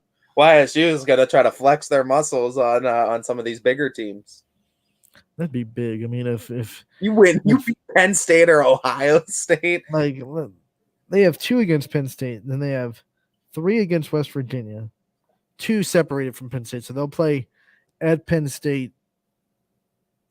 Oh, no, I'm sorry. 2 against Pitt, 1 against Penn State. Reverse that. 2 against Pitt, 1 home, 1 away against Pitt, at West Virginia for 3, at Michigan State, at Ohio State. So those are the Power 5 teams. I thought you were going to say they're playing Penn State in YSU. I'm like, Penn State is coming to YSU. But Pitt is. So yeah, that's pretty big. I was like, I couldn't believe. I thought you were trying to say that Penn State, they were playing them twice and Penn State was coming once. I was like, well, that game's going to be sold. Everyone's going to go see Penn State at YSU. I'm not actually privy to how solid of a program Penn State baseball is. I don't know either. I mean, it's just more or less just the number of colleges. I guess the number of people that are in the college that make up the conferences too. You know what I mean? Division I, Division II. Check out the YSN talent though that's going to be at that Ohio State YSU game. That should be fun too. I mean, Ohio State's not that far. I mean, it's only a couple hour road trip for me. I could make that trip down there just to watch that game. I think on the 16th, I'm going to make the trip to Pittsburgh for other side of the sport, softball, because Lydia Spalding and Penn State's they're gonna be at Pitt. That'll be fun. I love supporting our YSN players that are playing at the next level. Lydia Spalding pitching for Pitt. That'll be fun too. She got some good innings in relief over the weekend. So obviously not starting many games with 2 seniors in that circle in that bullpen. She'll get her chance, you would think. We talked to her, and remember, she's just kind of learning, absorbing everything she can from these 2 seniors and trying to get the opportunities when she can. She already got her first collegiate strikeout, so that's under her belt. Yeah, and I mean Lydia's a very talented player, and I think she's definitely gonna reach some definitely big heights, I think, down there at Penn. Talk about like when we see YSN, a lot of YSN on the field, when we have YSU softball play St. Bonaventure, not only are all the YSN players that playing for YSU going to be on the field, like the Bree Kohler, Sophie Howell, Conchetta Rinaldi, etc. But then Brooke Bobby from Poland's going to be on St. Bonaventure's team. So we're going to have a slew of YSN, plethora of YSN talent on the field when St. Bonaventure comes to YSU. We have a lot of YSN talent that's going to be on YSU, and YSU is going to just have to change their name to YSN University. YSN University. YSNU is what it's going to have. Yeah, one day when we rule the world, every college is going to have to call Brungard's going to be on the YSNU because we're going to have every kid that commits is going to be on YSN when we take over the country, and it's coming. We got Bo Brungard on the YSU football team. Lane Rhodes is pitching for YSU baseball. I mean, there's names all over the place that you could spot from YSN teams. O'Shaughnessy is hitting extremely well in YSU's lineup. It's beautiful to see, and it's great to see that these kids stay kind of local, and we get to still see and cover them. I mean, the fact that we get to still cover Lane Rhodes after being a Quaker, now that he's on YSU's team and he gets to be called by Richie Giuliano now. I mean, that's fantastic. We saw Sydney Schaefer get started with her softball career from Fitch as well. Jordan Anderson from West Branch doing great things at George Mason. in Division One. A lot of great YSN talent going off into the next level. And as the college season kind of gets vamped up here for baseball, softball, we love keeping an eye on them. And maybe we'll get more of them on the show. We already got Lydia Spaulding, and we DJ got Jake Gehring on the Power Hour. So maybe we'll get more and more former YSN athletes to kind of give us a glimpse into their college experience. Yeah, we're gonna have to be tuning in, and you guys should be tuning into some college and to local high school baseball and softball, especially with the way MLB's holding things up right now with major sports. So I think this is a great opportunity for college to step up and step into the forefront, because it's always been like college baseball, meh. It's now you got no baseball to watch. So if you're a big baseball fan, you better be pouring into college baseball. It goes college football, college basketball, college baseball. I think it goes before this, because now college baseball is really actually doing a great job marketing itself this year, because that's what I'm saying before. That's what that was. Before it was like football, basketball, a lot of other sports than baseball was down. I mean, baseball. That's why I skipped all the other sports. Baseball wasn't getting ratings. They just ESPN was putting them on, but not really, because it's like they weren't really getting much viewership. You gotta this is crazy. Because usually you don't hear this about women's sports, but ESPN paid like more money into their college softball coverage for their World Series than they did for the baseball World Series in Omaha. And they got a ton more views too. I mean, I wouldn't be surprised. People want to see softball because college softball is the mecca essentially of what. Yeah, unlike the other sports, like there is professional softball. There's this big disconnect between when you graduate and then you're. But the big names in softball are on stage in college, and then they kind of just go away. Like they don't really go away if you're a softball fan, but for the casual fan that doesn't follow professional softball, they just kind of go away after they graduate. So this is it. Like their college experience, this is it. This is what you watch. So yeah, college softball ratings are off the charts.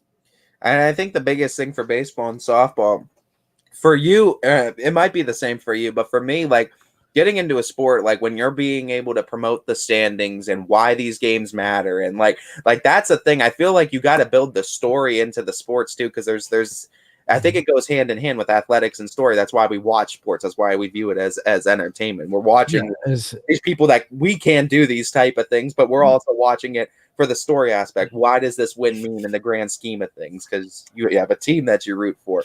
So I think breaking down the conferences and what it means, and I think that's what we're trying to do too.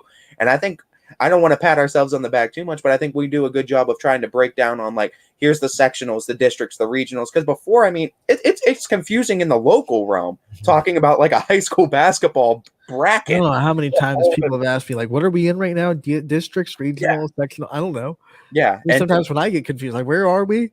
Are we in the no? We're in the we're in the districts. Okay, we're in essentially now in the Sweet 16 for boys. Right. We're in the Sweet 16 for boys, which is huge for all the divisions. So I mean that's the big thing. You're in the state bracket now, the regional state bracket on OHSA. This is the bracket you want to be in now. These aren't the broken down district brackets, but if you had this as like a regular bracket, it would be enormous. You know what's crazy, Ty? This was a conversation on Twitter yesterday, and it must have been like a boring Sunday for this to be one of the conversations. But I guess I'll bring it up because this is one of the days where we're just kind of BSing. When someone goes to state, do you call it state or do you call it states? Because we call it districts, regionals, and there's semifinals, and we just say we're going to state, period, even if you're going to the semifinals. Why do we drop the plural? Do you drop the plural? Would you rather see people say we're going to states? States. Doesn't sound right to me. But doesn't I guess because you're playing grammatically, it's right because there's 4 state champions and you're going to states like you're going to districts. But to me, I'm just like you're going to state. I say where do you stand? I'd say state because you're playing in one state. Like yeah, but I guess I understand where you're saying it, but I mean the argument on the other side is like there's your state semifinal, so there's 4 teams there, and then even when you win, there's 4 state champions. So are you going to state or are you going to states? I don't know. This is what Twitter was filled with yesterday. I'm not kidding. Like people were arguing, very aggressively over whether it was state or states. People were bored, is what it seems like. As far as I'm concerned. No football on Sundays has gotten people nuts. There's oh my goodness, I guess so. I mean, geez, oh man, basketball is coming right around the corner. We got local sports. I mean, March next week we have March Madness starting for college, so that's gonna next week is what conference game? Yeah, we have to do the conference tournament first. Right? Yeah, That's this week. Like March conference tournament this week. 14th, Selection right? Sunday should be Sunday, right? Yeah, I believe so. I think 14th. Well, yeah, Sunday should be the selections, and I think isn't it that following week? The following Thursday, Friday will be the first. Yep. So I mean, that's when I'll have that monitor over there is flipped, and you can bet I'll be like, "Yeah, okay, Ty." Fill out our brackets privately.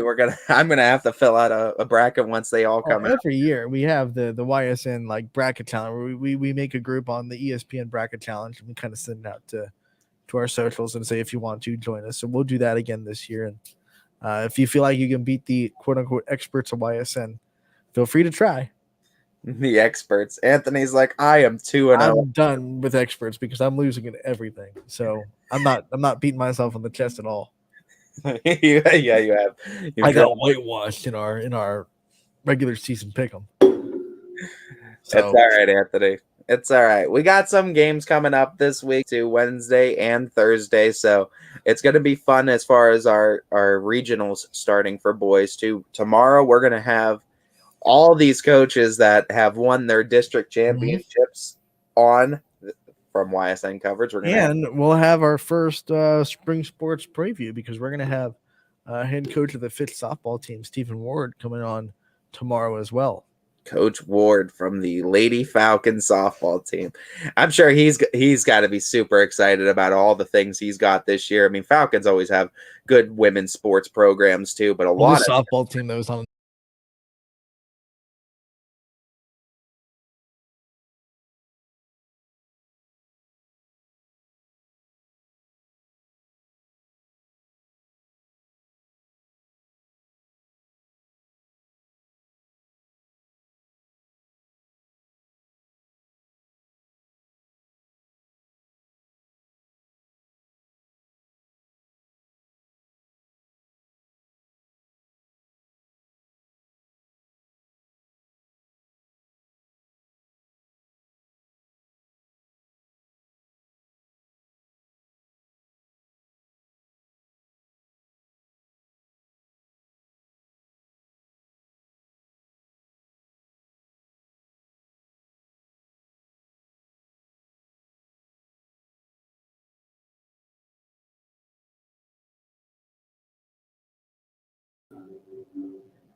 Sorry about that. We got booted for a minute.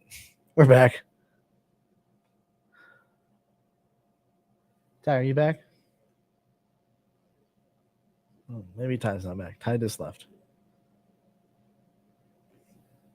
So we had some connection issues. We're sorry about that. We're going to take a break, try to fix them. We'll be back on Running Point, brought to you by Greenwood Chevrolet in Austintown. Every customer has a story, and at Greenwood Chevrolet, we are committed to making sure it ends with you in the right vehicle.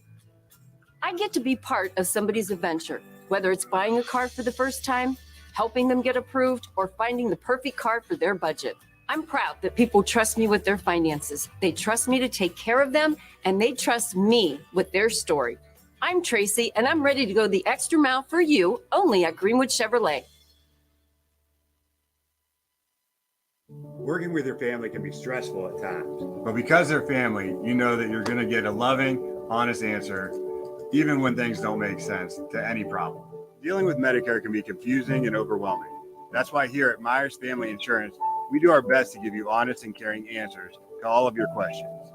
Family, like Medicare, isn't always perfect, but when you put others first, the results can be amazing. For all your Medicare needs, call Myers Family Insurance.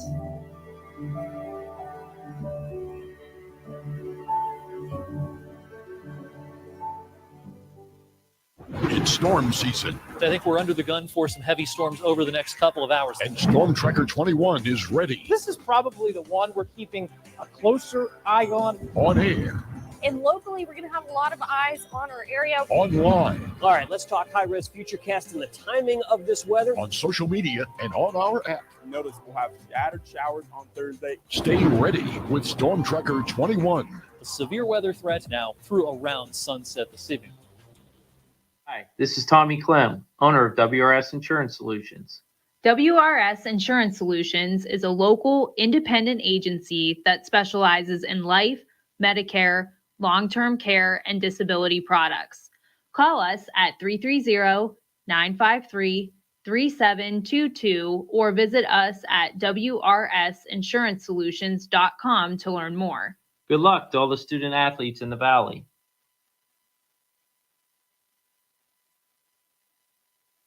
Hi, I'm Colin Chupa. And I'm Kelsey Clem from K-Squared Marketing. Our boutique marketing firm specializes in media planning and buying, public relations, event marketing strategies, and strategic sponsorships. We can integrate our services with your existing game plan, or we can be your entire marketing team. Your goals, our game plan. Let's win together. Call K-Squared Marketing at 330-623-2730 or visit ksquared.marketing to learn more. Jimmy Sutton here, Director of Isle, Purple Cat, and Golden String. We are happy to support YSN and two of my favorite people, Scotty Mincher and Super Dave O'Malley.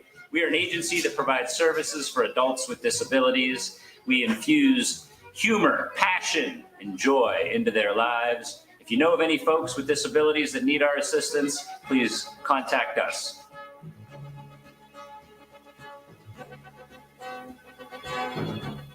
Your teams work hard and give it all they've got. Well, so does ours, because 21 Sports and YSN give you extra effort when covering local sports. 21 Sports and YSN, winning coverage of our Valley's teams. Planning a project around your home or rental property? Trust the electrical service to the local experts with 62 years of serving the Mahoning Valley. Joe Dickey Electric is your local go-to source for responsive, reliable residential electrical work. From everyday maintenance and repairs to new installations, electrical upgrades, and safety inspections, no job is too big or too small. Call Joe Dickey Electric today, 800-549-3976, or visit DickeyElectric.com. That's DickeyElectric.com. Dealing with Medicare can be confusing and overwhelming. That's why here at Myers Family Insurance, we do our best to give you honest and caring answers to all of your questions. Family, like Medicare, isn't always perfect, but when you put others first, the results can be amazing.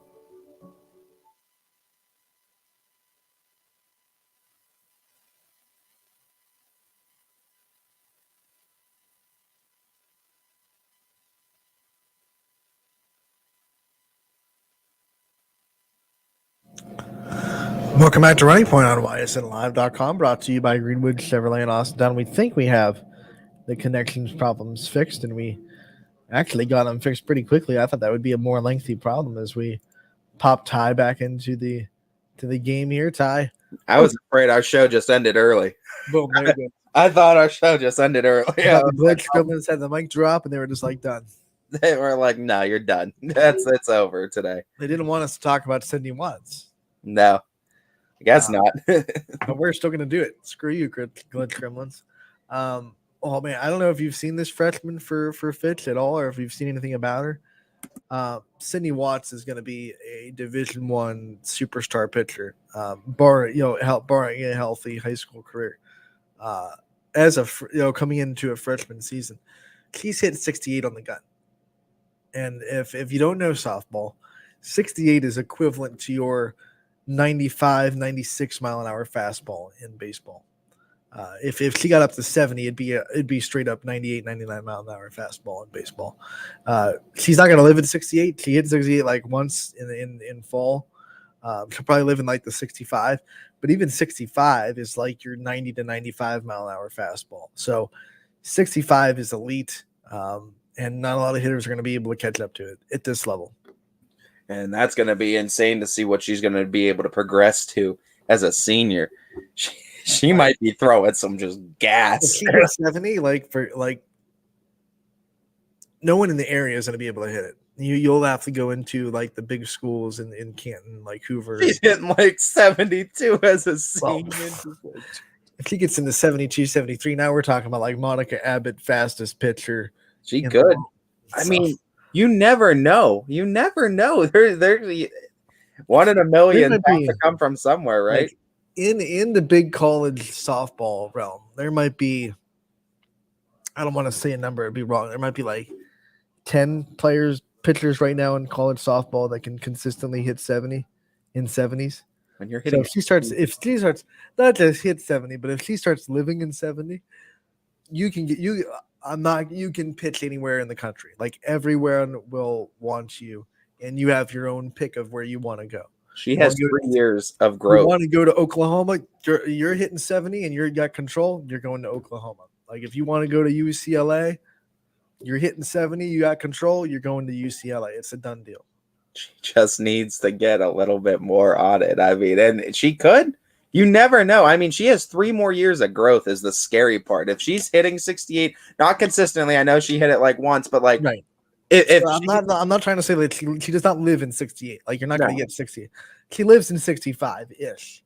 But she still, starts living in 68, and then you're starting to think, oh man, if this girl starts like putting a couple of miles an hour left and then starts to live in 70 by her senior year, when she's hitting she's gonna get calls. 68 as a freshman, though, that's impressive. So it's like watching her progression is going to be absolutely amazing.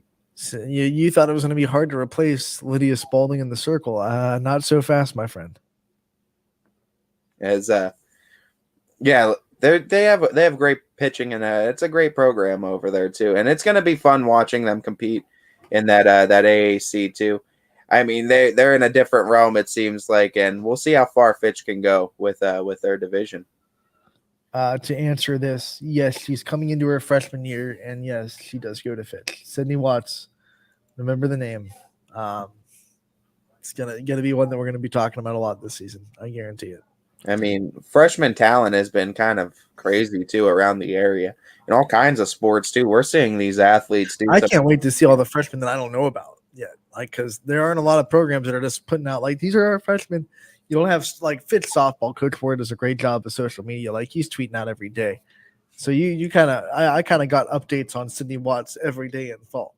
I don't know what a lot of these programs are bringing as far as their freshman class. There might be a couple of programs that have like the superstar freshman that is going to sustain their program. I don't know. We've seen a lot of freshmen this year. Lavraine Gaskin's one that comes to mind that has made a huge name on the. Going to be a great Crestview softball team, by the way. Yeah. Keaton Sutton coming back for her senior year with her battery mate Carson Moore. Carter Owens, another one that reminds me from Fitch basketball. Deshaun Will from Camel basketball, freshmen that came up. Rachel Spalding for Fitch girls She'll be on the softball team too. Yeah, I mean Spalding's. I feel like you have to go on to the baseball team as a softball team. They have a lot. You got Liz Spalding, you got Rachel Spalding. There's all kinds of Spaldings in Fitch. Are you leaning towards like a freshman of the year right now? If we had to have that conversation, this isn't official, so I don't want to be like our freshman. I feel like the freshman play in all of our sports has been exceptionally well. Like think of freshmen in girls basketball and boys basketball right now. Like what names popped in your head? Freshman and girls basketball, I obviously already said Lavraine Gaskin. Yeah, she pops into my head. She's like definitely one that pops into my head. I'm trying to think of like. I have to think of like what class all these players are in. Yeah, it takes me a second because I can't remember all of them that are freshmen and then sophomores too. Because then there's a lot of good sophomores that we found this year too. Trying to think of every team individually. Like for boys, I said Deshaun Will was definitely one for Camel. I thought he looked really good this season. He started a bunch of games too with those seniors, and that helped. Who are some? I'm trying to think of the girls' teams in this. Hold on, let me check one thing. I wanted to see because I wanted to see if this one was a freshman.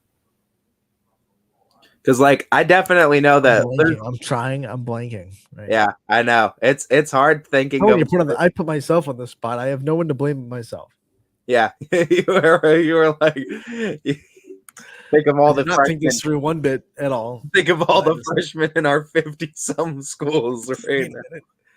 Oh no. I can name players from all the schools, definitely. I'm trying to think of the freshmen though that are on all the Like, schools. I don't think the younger. If you Joe- put them in front of me, I know there's a lot of freshmen that stood out this year, and a I lot think of the younger Dill was a sophomore, wasn't she? Cammie's a sophomore, isn't she? Who? The younger Dill on Canfield's team, Cammie. Not Think- Alyssa, but Cammie. I think so. It's hard for a lot of those D1, D2 schools. You don't see a whole lot of freshmen start varsity as much as you might see it happen in D3, D4. Toscano from Springfield was a freshman. She was pretty. Yeah. Liberty, I don't know if they started any freshmen. I know they had some sophomores, but I don't think they started any freshmen. Waterloo started all sophomores and juniors. That's ridiculous, by the way. Sophomores and junior. And then Gregory was like it was quote unquote her freshman year because she's obviously her first year as a point guard, but she's a sophomore as far as class goes. So you can't pick her for West Branch. You go freshman of the year, or do you go underclassman of the year? I mean, I guess you might have to do that. If it's that. I mean, if you open it up, underclassman of the year, Sophie Gregory wins, in my opinion. I think she'd be on there. Yeah. I mean, I'm trying to think of just like if you're gonna go freshman of the year, I don't know if you can go anyone other than Laverne Gaskins because that's just like the one that immediately popped in my head. That was right freshman in your face, like boom. Was there any other freshmen that were scoring a lot? See, like I feel like they're. Let me look on. Because I feel like there was other freshmen that averaged over 10 points per this season. There was at least a couple What other. are you looking on? Like, I'm just looking on our rosters, too. Just looking through the roster pages. Just seeing. See, like, I don't know. I'm trying to remember, like, all of Garfield's team, if they had a freshman that played in rotation, if they were sophomores, is the thing. No, I don't think they had a freshman. I think it was Lutz was a senior, right? Both Siemens were a senior. Were there any freshmen in Struthers or Poland? No, not in Poland. Jefferson. Brant was a sophomore. Brant would have won it last year.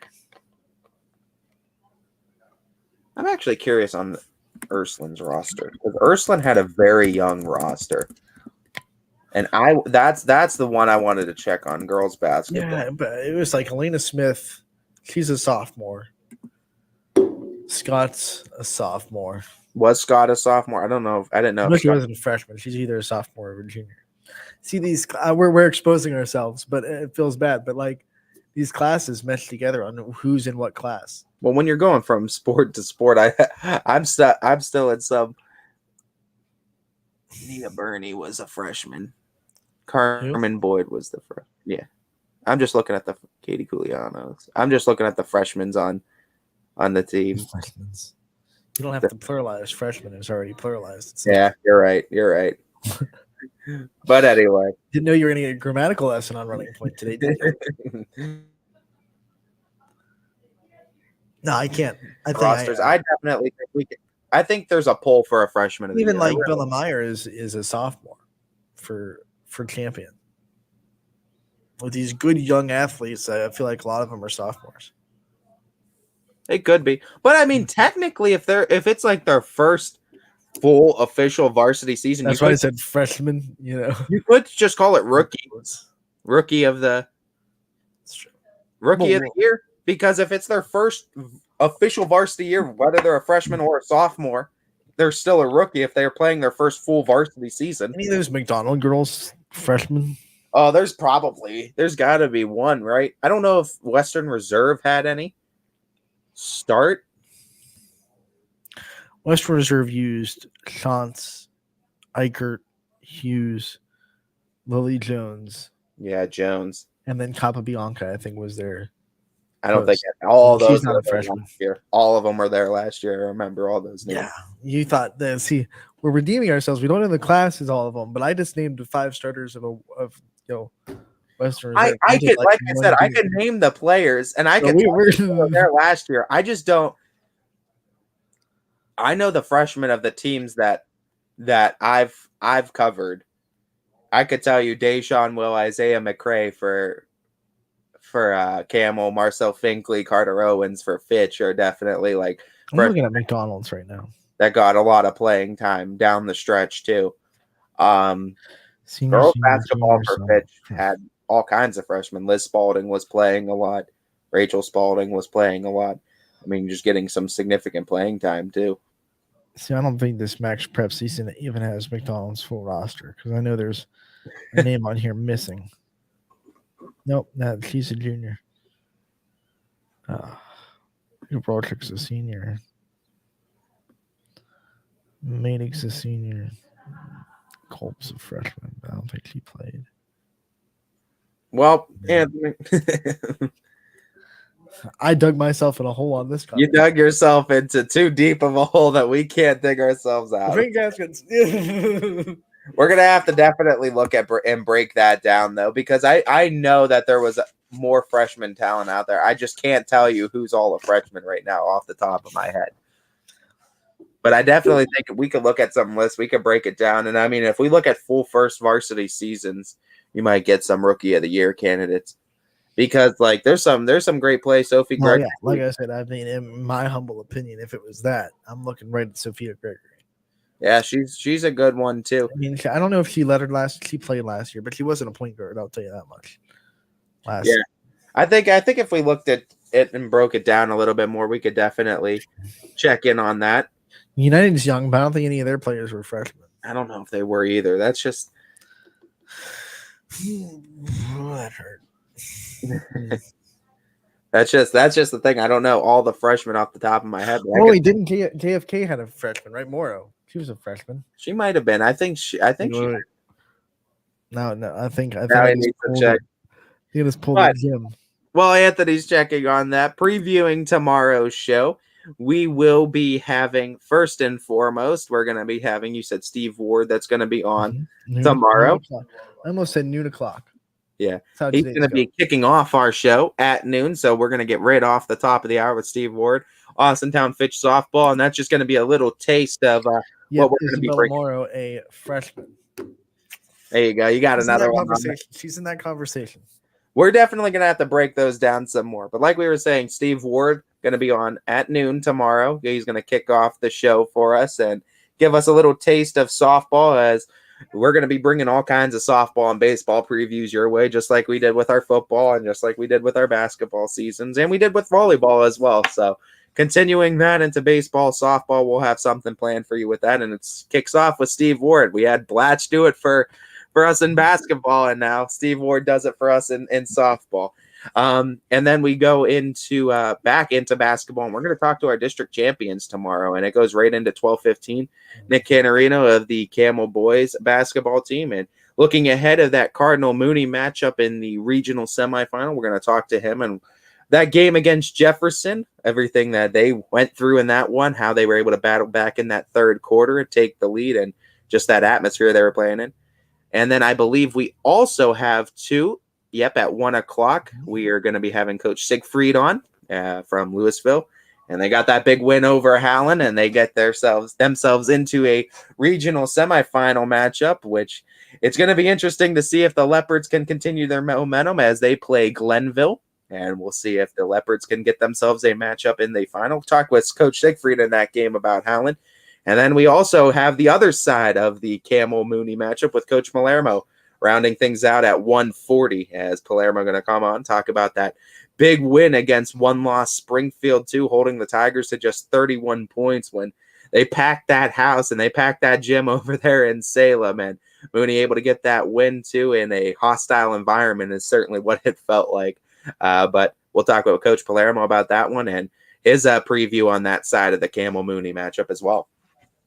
Yeah, it's going to be a fun day, and basketball is winding down. We have Louisville, Cheney, Camel, Mooney left, 4, right?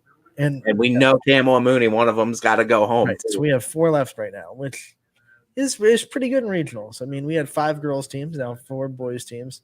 Downside is 2 of them are playing each other. So Camel, Mooney, Cheney. You said Camel, Mooney, Cheney, Louisville, right? And that was it. That's it. And the thing is, if Louisville and Cheney both win their game, they have to play each other. So one of them has to go You'd home. be good with that because that means someone's going to state. Yeah, State. You can't yeah. say So we're hoping it's gonna be. I mean, Cheney.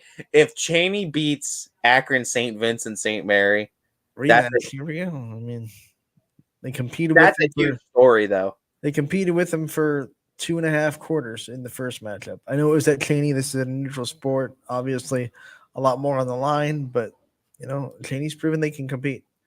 Now, whether or not Clive Wilson is there, that's huge. That's huge. That's huge.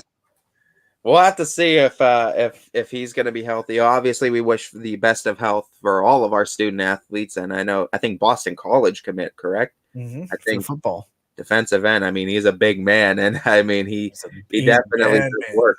He is definitely a bad man, and yeah, he needs to be on that roster. You feel like, but Cheney's battled adversity all season, so they might just pull off the unthinkable and pull off what I would consider an upset, because Akron St. Vincent St. Mary's is one that's consistently in this spot in the tournament. Those games are both on Thursday, right? I believe so. Let me just double check on that. I know we've done this like 3 times, but I can't remember. I know the Louisville one is on Thursday. Louisville's on Thursday. Cheney's is also on Thursday. So yeah, they follow each other. Cheney's is at 6. Louisville's is at 8. Who knows? Thursday we might bring on Romo and talk about Cheney a little bit. And then the winner of that one will go there back to the Civic Center on the 12th, which would be Saturday, right? Saturday the 12th. Saturday the 12th, yep. At 1:30. So if Cheney or Louisville or both win, they'll be going back there on Saturday to play again for the regional final and to go to state. Then in Division 3, it's Mooney versus Camel in the Field House, not the Civic Center. Yeah, Canton Memorial. That's Wednesday. Field That's House. Wednesday. We're getting this all right. Yes, that is on Wednesday. And Lutheran East plays on the other side of that one, and they play. Let me double check. I don't remember exactly off the top of my head. They play Norwayne. So the winner of Lutheran East and Norwayne will play the winner of Mooney and Memorial for the right to go to state. And that one will also be on Saturday. That one's going to be at 7 p.m. Memorial going to play at 6. So you could really do both those games if we have regional qualifiers for both. We're guaranteed one, obviously, because Moody's playing Camel. But if you have D2, you can go watch that one at the Civic Center at 1, and then watch the D3 one at 7:30. Was the Civic Center? Oh yeah, I get. Yeah, true, because they can't be that far away from each other. I thought you were telling me to call the Lutheran East Norwayne game. I'm like, you call it. I thought you were like, because they follow each other, because it's like 6 and 8. And I thought you were like, call the Lutheran East Norwayne game. I'm like, why would I call that game, Anthony? We don't. Because I asked you to. We're gonna just make a pay-per-view model for 2 teams we don't even cover on YSN. Norwayne Lutheran East, just a random game that you just want games. We don't care who it is. Give us games. But no, I mean, that's going to be fun to see. We know one team's going to be in the regional final, guaranteed. So we're going to see one team playing for the right to go to state, and that's going to be exciting. And hopefully we're going to be talking about 3 teams, and we see Louisville and Cheney playing for the right to go to state in the other one. Absolutely. It's going to be a fun time. And we're going to talk to all the coaches tomorrow, preview all those games. And it's going to be a fun show tomorrow. Don't miss it from 12 to 2. Me and Ty are going to take a 22-hour break. We'll be back, like I said, tomorrow from 12 to 2. Steve Ward kicks it off at 12. And then we'll also be talking to Coach Siegfried, Coach Palermo, and Coach Canarino all tomorrow on the show as well. 12:15 for Canarino, 1 o'clock for Coach Siegfried, and 1:40 for Coach Palermo. Tomorrow, along with Steve Ward, and a lot of other fun stuff to talk about tomorrow as well on Running Point. Casual Sports Podcast coming up next from 2 to 3, and then the Power Hour will take you into the Monday night from 3 to 4, and then we'll kick it up back tomorrow from 12 to 2. This was Running Point, brought to you by Greenwood Chevrolet in Austintown. I'm Anthony Hartwig. That's Ty Bartell.